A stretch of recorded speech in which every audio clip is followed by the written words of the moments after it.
The Mafia boss never liked anyone, until he fell for the girl, rushing to catch the elevator. The elevator doors were already closing when I threw my hand between them. I wasn't supposed to be there. The Ardenti Tower was the kind of building where the marble was polished twice a day, and the men in the lobby wore earpieces and watched you the way cats watch a bird. I had a stack of design portfolios under one arm, a cold coffee in the other hand, and exactly 4 minutes to reach a job interview on the 40th floor. So when I saw the last elevator sliding shut, I did what any late person in Manhattan does. I ran. I shoved my hand in and I said, "Hold it, please," in a voice too loud for a place that quiet. The doors bounced back open. I stumbled inside, breathing hard, and a little of the coffee sloshed over my thumb. "Oh, come on," I muttered, shaking my hand. Great. Perfect start. There was one other person in the elevator. A man. He stood in the far corner in a black suit that looked like it cost more than my rent for a year, and he was watching me with dark eyes that didn't blink. He had the stillness of someone who never rushed for anything. 2 other men in suits stood just outside the doors, and when I got in, one of them stepped forward like he wanted to pull me back out. The man in the corner lifted 2 fingers, barely moving his hand, and the guard froze and stepped back. I didn't notice any of that then. I was too busy dabbing coffee off my portfolio with my sleeve. "Sorry," I said, glancing up at him. "I nearly took your arm off. I've got an interview and I'm going to be late and I forgot my building pass, so I basically snuck past 3 men who looked like they wanted to arrest me." I pressed the button for 40. It didn't light up. I pressed it again.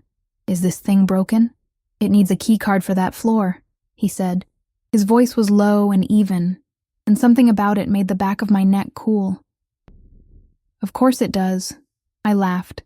A short, nervous laugh, and looked at him properly for the first time. He was maybe 35, tall, with a hard jaw and black hair pushed back and a scar so thin it almost looked drawn on, cutting through one eyebrow.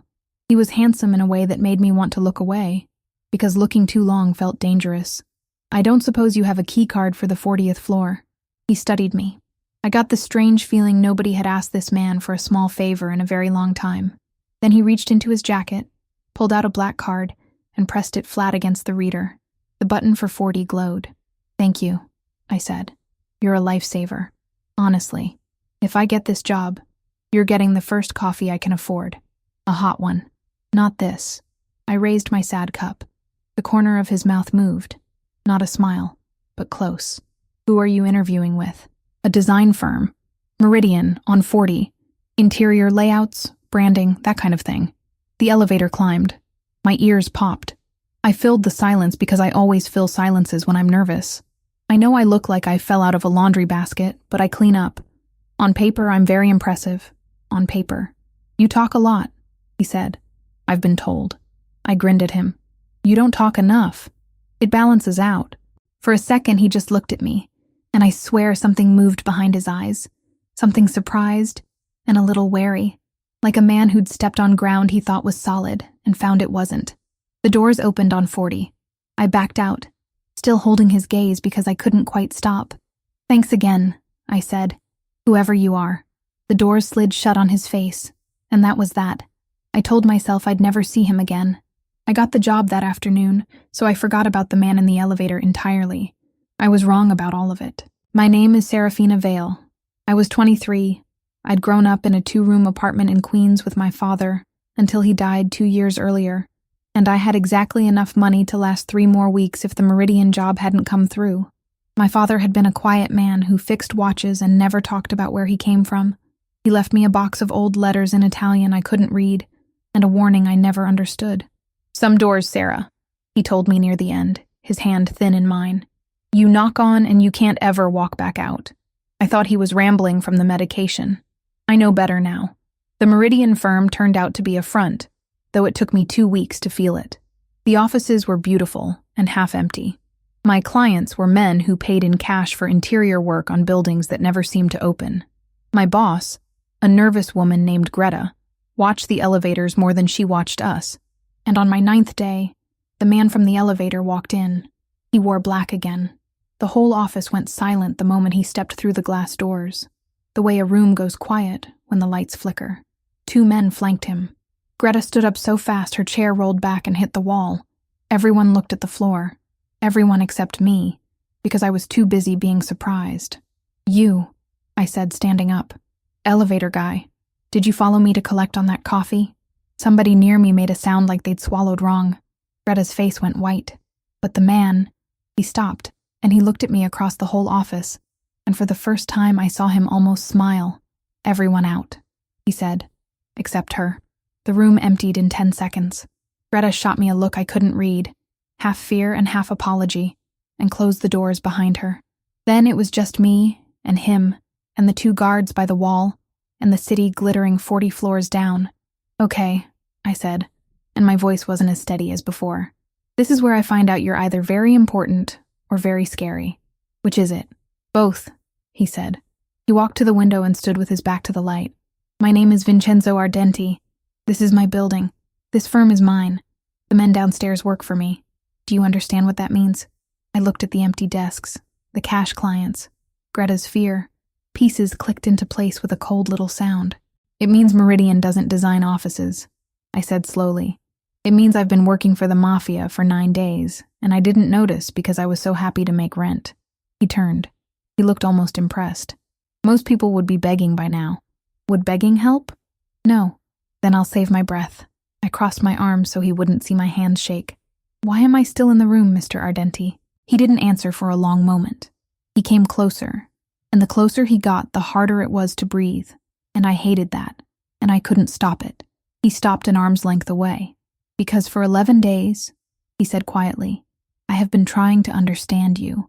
In that elevator, you looked at me like I was a man, not a dawn, not a weapon, a man holding a door. Do you know the last time someone did that?" His jaw tightened. "I don't either. That is the problem." "That's not a problem," I said. "That's just being decent." "In my world," he said, "decency gets you killed." I should have been terrified. Part of me was. But a bigger part of me looked at this dangerous man who could clear a room with 2 fingers and saw something underneath the ice that looked a lot like loneliness, and I felt the strangest, most inconvenient pull toward it. "So what happens now?" I asked. "Now," he said, "you keep the job, the real job. You redesign my homes, my clubs, the places I actually own. You'll be paid more than you've ever seen." He paused. "And you'll do it near me. And if I say no," his eyes held mine. "People who learn what you learned today don't get to say no. But you," he said, and something almost gentle crossed his face. I would ask. Nobody had ever made a threat and an apology in the same breath before. I found out later that was Vincenzo all over. I said yes.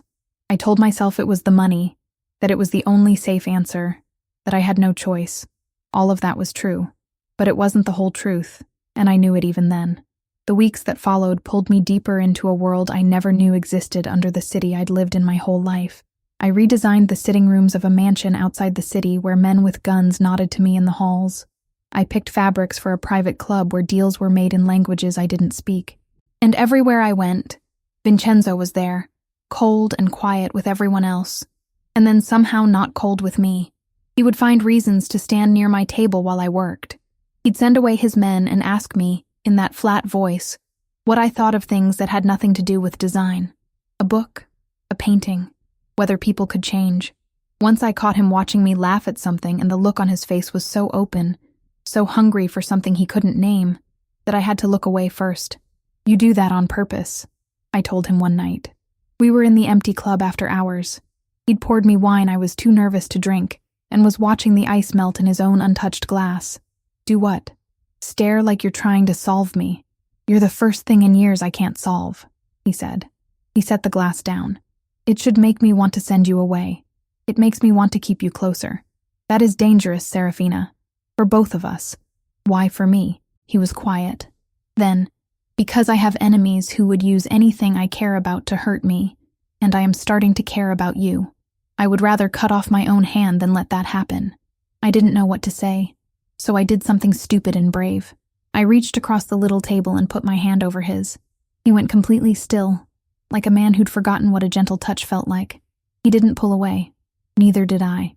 We sat there in the dark club with our hands together, and the whole world held its breath. "This is a bad idea," he said. "The worst," I agreed.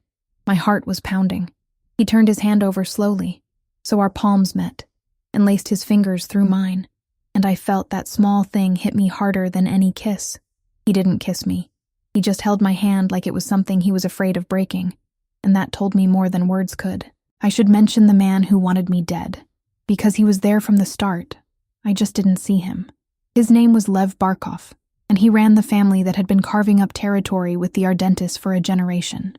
He was older than Vincenzo, patient, with a smile like a knife wrapped in silk. I met him at a dinner Vincenzo couldn't refuse to host, a false peace dinner where both families sat at a long table pretending not to count each other's guns. Lev watched me all night. When Vincenzo left the table to speak to someone, Lev slid into the chair beside me. "The designer," he said in accented English. "Everyone is talking about you. The girl who caught the wolf." He sipped his drink.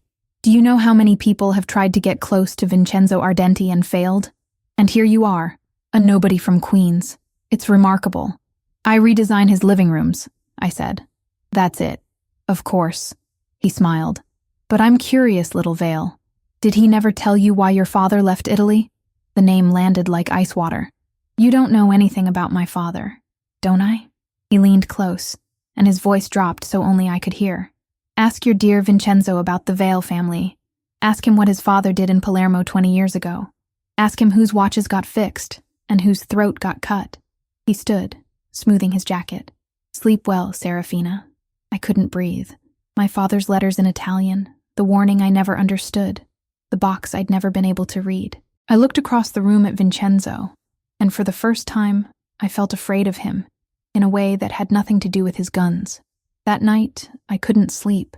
3 days later, I found a man in the mansion library who could read Italian, one of the old guards who'd taken a liking to me, and I gave him one of my father's letters. He read it slowly, and his face changed as he read, and when he finished, he wouldn't look at me. "Tell me," I said.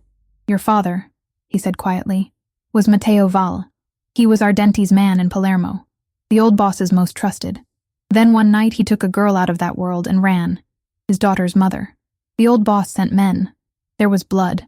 He handed the letter back. "The man who gave that order," he said, "was Vincenzo's father, and the man who was supposed to carry it out, who was sent after your father across the ocean and never finished the job." He stopped. "Say it." "It was going to be Vincenzo," he said. "He was young. His first order. He didn't do it. Nobody ever knew why. Your father lived. You were born." The old man looked at me with something like pity. "The boss has known who you are since the elevator girl. The first day. He knows exactly whose daughter you are." I felt like the floor had dropped away. Everything, the job, the closeness, the way he looked at me, spun and rearranged itself into something ugly. He'd known. He'd known who I was the whole time and let me fall for him and never said a word. I found him in his study. I threw my father's letter on the desk in front of him. "You knew," I said. My voice shook. My hands shook. There was a sick weight in my stomach and my eyes were burning. The elevator, the job, all of it. "You knew whose daughter I was and you said nothing." He looked at the letter. He didn't reach for it. He didn't deny it. He just closed his eyes for 1 second, and when he opened them, the ice was back. The wall I hadn't seen in weeks. "Yes," he said.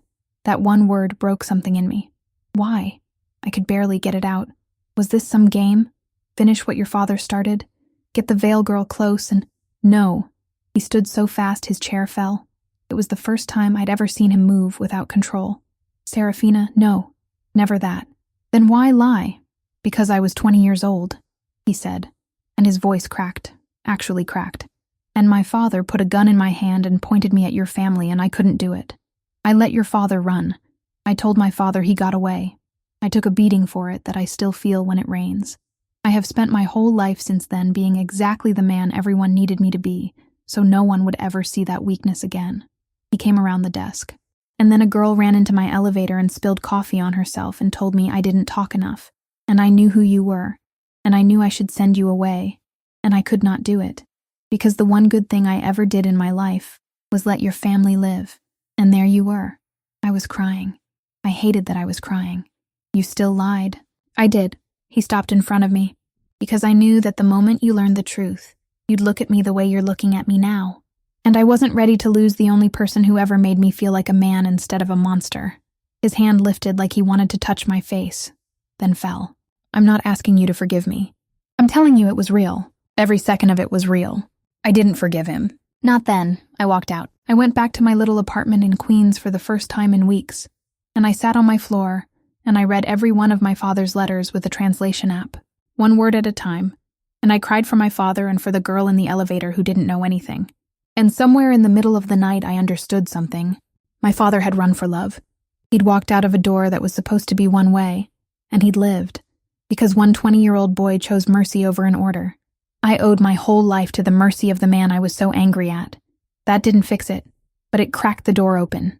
Before I could decide anything, Lev Barkov decided for me. They took me on a Tuesday. I was leaving my apartment and a van pulled up, and 2 men had me inside before I could scream. When the hood came off, I was in a cold warehouse that smelled of the river, tied to a chair, and Lev was there, smiling his silken knife smile. "There she is," he said, "the wolf's soft spot. Do you know, in 20 years, I never found a way to make Vincenzo Ardenti bleed. And then he does it to himself. He falls in love with the one girl in the world whose name is a knife already in his heart." He crouched in front of me. "I'm going to call him. He's going to come. And when he trades himself for you, and he will, I'll have them both, the last Ardenti and the last Veil. Neat, yes? He won't come," I said. "He's not stupid. He'll come," Lev said. "That's the beauty of love, little Veil. It makes smart men stupid." He was right. Vincenzo came, but he didn't come the way Lev expected. Alone, unarmed, ready to trade. I learned later he'd spent every day since I walked out finding out exactly where Lev's operation lived. And when the call came, he wasn't afraid, because he'd already decided. He came with everyone loyal to him, and he came for war, and he came for me, and there was a very simple reason he could do it. He had already made a choice I didn't know about. He'd gone to the heads of the 5 families, the council that had kept an uneasy peace, and he'd laid down proof that Lev had been the one breaking every treaty for 2 years. Skimming, killing, blaming the Ardentis. He'd traded his own standing, his reputation for coldness, for their permission to end Lev. He'd made himself vulnerable in front of the most dangerous men in the country, to save me. I didn't know any of that in the warehouse. I only knew the doors blew open, and there was noise and light and shouting. And then Lev had a gun against my head and a wild look in his eyes backing toward the water. "Stop," he screamed. "Ardenti. One more step and she's—" "Lev." Vincenzo's voice cut through everything. He stood 20 feet away, gun down at his side, calm as the day I met him. "Look at me. Not at her. At me." He took one slow step forward. "You've spent 20 years trying to make me bleed. Here I am. Let her go and take me. You want the Ardenti, not the girl." "No," I said. "Vincenzo, don't—" "Quiet," he said, but softly, and his eyes flicked to me for half a second, and in that half a second I saw everything. He wasn't going to trade himself in hope. He'd already won, and he was buying seconds. "Lev, the council knows. They know all of it. Whatever you do here, you're finished the moment you walk out. But if you hurt her—" His voice dropped, and I finally heard what everyone else had always feared in him. "There is no water deep enough in this city to hide what I'll do to you." Lev's hand shook. For one heartbeat, everything hung on nothing. I did the only thing I could do. I was so tired of being the thing men fought over, the soft spot, the knife in the heart. I was not going to sit tied to a chair and let anyone die for me. I threw my whole weight sideways and took the chair down with me. The gun went off over my head, and in the space Lev lost looking down at me, Vincenzo crossed the distance, and it was over very fast and very final, and I closed my eyes and did not watch, and when I opened them, Vincenzo was on his knees, beside me, tearing the ropes off my wrists, his hands not steady at all. "You're insane," he breathed. "You threw yourself—" "I'm not a soft spot," I said, shaking. "I'm not anybody's weakness. I'm tired of it."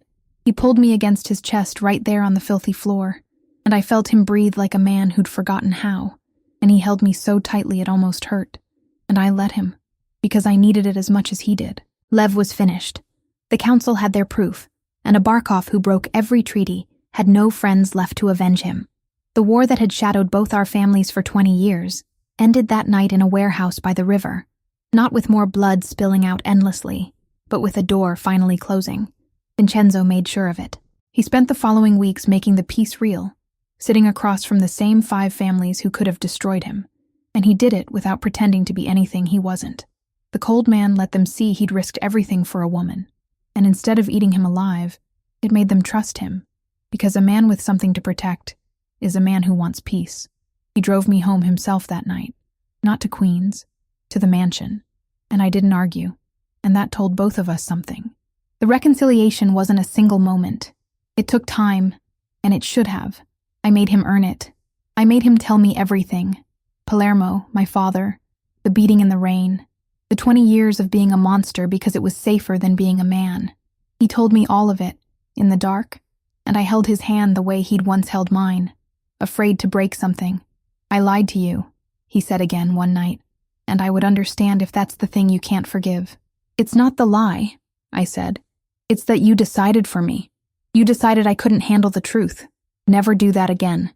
If I'm in this world, I'm in it with my eyes open. I'm not a room you get to redesign, Vincenzo. No, he said, and I heard the almost smile in his voice. You never were. You walked into my elevator and rearranged me. The night I forgave him fully, I told him so without words. We were in his room, the city gold and endless through the tall windows, and the space between us finally had nothing left in it. No lie, no war, no father's ghost. He reached out and touched my face the way he'd tried to that first terrible night in his study, and this time I didn't move away. His thumb traced my cheek, slow, and I felt the callus on his hand and the tremor in it. And I thought, this man who terrifies an entire city is afraid of me. Tell me to stop, he said against my hair. And I stop. Don't stop, I said.